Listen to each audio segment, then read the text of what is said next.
हेमंत जोशी, उन्होंने सिर्फ उनसे बात करने की कोशिश की, हमें जाने दीजिए, हम कुछ नहीं करने वाले हैं। तो उनको सीधा गोली मार दी उन्होंने, इतना बोलने के लिए। फिर मेरे जो दूसरे मामा हैं अब्दुल मोने, उन्होंने इन दोनों को गले लगाया कि इन्हें छोड़ दीजिए, इन्हें जाने दीजिए। तो उन्हें बोला कि तुम बाजू में हट जाओ वरना आपको भी मार देंगे। पर उन्होंने बाजू नहीं हुए, वो इनसे ही चिपके रहे। तो उनको कैसे करके पेट में गोली मार दी उन्होंने। फिर उनको और फिर उन्होंने वापस पूछा कि हिंदू कौन है और मुस्लिम कौन है। तो मेरे पिताजी है संजय दीदे, उन्होंने हाथ ऊपर करने की कोशिश की तो उनको सिर में गोली मार दी उन्होंने, और मेरा हाथ उनके सिर के पास था। तो मुझे वो गोली छू के चली गई और उनके सर में गई। इसलिए फिर बाद में सब शांत हो गया, और फिर धीरे धीरे करके हम लोग देखने लगे कि कुछ है, कोई है आदमी। सब आवाज़ वगैरह कुछ नहीं था।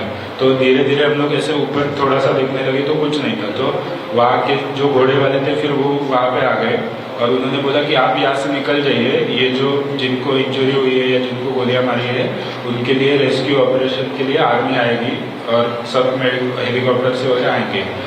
फिर उसके बाद हम लोग वो घोड़े वाले जो थे उन्होंने वहाँ के जो सब टूरिस्ट है उनको नीचे लाने के लिए हेल्प किया, क्योंकि वो स्पॉट ऐसा है कि वहाँ पे सिर्फ घोड़े जाते हैं और वो स्पॉट 3 घंटे से बाय रोड। तो जब जहाँ पे गाड़ियाँ ख़त्म हो जाती है वहाँ पे बाय रोड 3 घंटा है वो। तो हम लोग वहाँ पे सब घोड़े वाले आए, तो जैसे जितने घोड़े थे उतने एक एक करके उन्होंने टूरिस्ट को नीचे भेजना शुरू किया, और जो नहीं जा पा रहे थे घोड़ों से वो धीरे धीरे चलने लगे।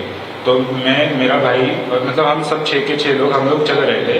तो इन तीनों को, मेरी बहन, ये मामी और दूसरी मामी को मैंने नीचे भेज दिया, क्योंकि मेरे मदर को पैरालिसिस है तो उनको पूरा चलने को इतना फास्ट नहीं होगा। तो मैंने और मेरे भाई ने मेरी मदर को हम लोग एक एक करके उठा के नीचे ला रहे थे। थोड़ी देर वो चल रही थी, फिर इनको तो हमने आगे भेज दिया था। फिर वो घोड़े वाले आए और मतलब जो लकीली जो जिस घोड़े पे हम लोग आए थे ऊपर वही आदमी हमें मिला। तो वहाँ से वो नीचे उन्होंने हेल्प की, मेरी मम्मी को कंधे पे उठाया उन्होंने और नीचे लेके गए, और वहाँ से उनका घोड़ा नीचे था तो उन्होंने घोड़े पे बैठा के उन्हें नीचे भेज दिया। इसके बाद वहाँ पे जो बेस था, जब ये पूरा स्पॉट खत्म हो जाता है वहाँ पे सब मेडिकल टीम थी, और वहाँ से आर्मी भी थी, और उन्होंने हमें ये किया कि आपको कुछ लगा है कि नहीं। और मेरी मदर को उन्होंने ऑलरेडी हॉस्पिटल में ये कर दिया था चेकअप के लिए। तो फिर मैं वहाँ पे गया और हमें वहाँ पे बताया गया कि जो ऊपर जिनका सब फायरिंग हुआ है जिनपे, उनका लिस्ट आपको बाद में मिलेगा। आप पहले पहलगाम क्लब करके गवर्नमेंट ने हमें एक जगह दी थी, वहाँ पे जाके आप रहिए, जैसे ही लिस्ट मिलेगा तो हम आपको बता देंगे। तो तकरीबन 3-4 घंटे हम लोग ऐसे ही वहाँ पे बैठे रहे, हमें कुछ ये लिस्ट नहीं मिला। तब तक मेरा उधर के सब ऑफिसर्स और आर्मी के लोगों से सब बातचीत चल रहा था कि कोई अपडेट के लिए, पर अपडेट कुछ नहीं मिल रहा था। फिर 8:30 के आसपास मुझे पता चला था 7 के आसपास कि इनकी डेथ हो गई तीनों की।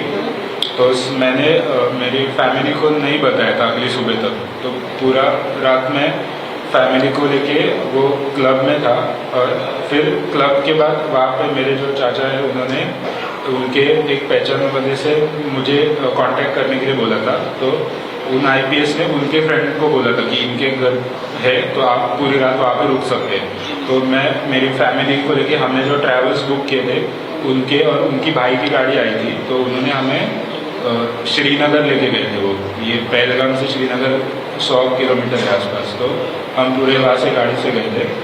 वहाँ से वो पूरा रात हम लोग उनके घर पे रहे थे। फिर उन्होंने मेरे जो जीवी नाम है उनका, जिनके घर पे हम रुके थे, तो उन्होंने मेरा ये जीएमसी हॉस्पिटल में उन्होंने मुझे लेके गए, और फिर मेरा एक्सरे उन्होंने कराया और इंजेक्शन दिया और सब मेडिसिन वगैरह उन्होंने अप्लाई किया। फिर बाद में पूरा रात हम लोग जगे थे, पूरी रात हम लोग जगे थे, और सुबह मुझे बुलाया गया कि आप बॉडी आइडेंटिफाई कीजिए ताकि हम एयरपोर्ट भेज सके मुंबई के लिए। तो मैं गया, और फिर जब बॉडी आइडेंटिफाई कर दी तभी मैंने मेरे घर वालों को बताया कि ऐसा ऐसा हुआ है, तो आप आ जाइए। फिर उसके बाद हम लोग गए। फिर हॉस्पिटल से हम PCR गए थे, पुलिस कंट्रोल रूम। तो वहाँ पे सब अमित शाह, वहाँ के चीफ मिनिस्टर, हमारे महाराष्ट्र के गवर्नर, वो सब आए हुए थे। तो वो लोगों से पूछताछ कर रहे थे और वहाँ पे हमें पता चला कि एक 4 साल के बेटे को भी गोली लगी है। वहाँ से हम लोग, मेरे चाचा और मेरे और रिलेटिव्स थे, वो यहाँ पे आए, वहाँ श्रीनगर PCR में। हम एयरपोर्ट पे गए इनके साथ और फिर हम शाम को मुंबई आ गए। कितने लोग थे जो आपको बताए थे कि लोग थे? हमने 2 लोग को देखा, लेकिन चलने के आवाज से हमें लग रहा था कि और लोग हैं दूर में। पर हम लोग सोए थे ना, तो आग के मतलब कॉर्नर से जितना दिख रहा था हमें, तो 2 लोग तो मैंने खुद देखे।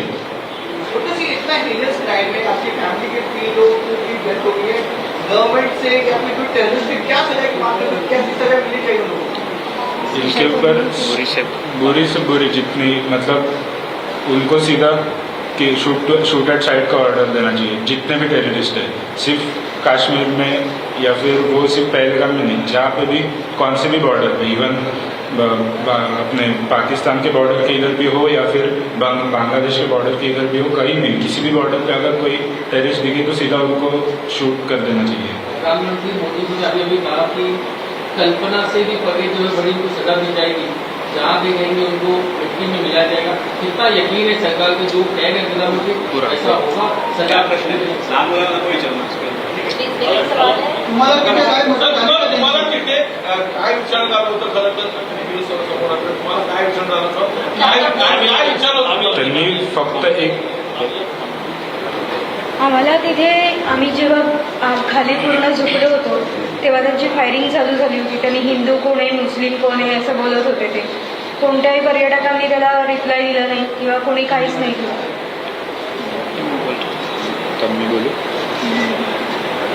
त्यांनी फक्त एकच वाक्य विचारलं आम्हाला, हिंदू कोण आहे वो अलग हो जाए, मुस्लिम कोण आहे अलग हो जाए. हेच वाक्य त्यांनी 3-4 वेळा विचारलं, बाकी काही आणि विचारलं. शूट करताना बोलत होते कि आप लोगों ने आतंक मचा के रखा है, ऐसे वो पर्यटकों को बोल रहे थे उधर. मतलब फायरिंग भी कर रहे थे और साथ में ये भी बोल रहे थे. मतलब वो कहना चाह रहे थे कि ये सब आप टूरिस्ट वगैरह आ रहे हो, वो आप यहाँ नहीं आ सकते, ऐसा उनका ख्याल रहेगा कि आप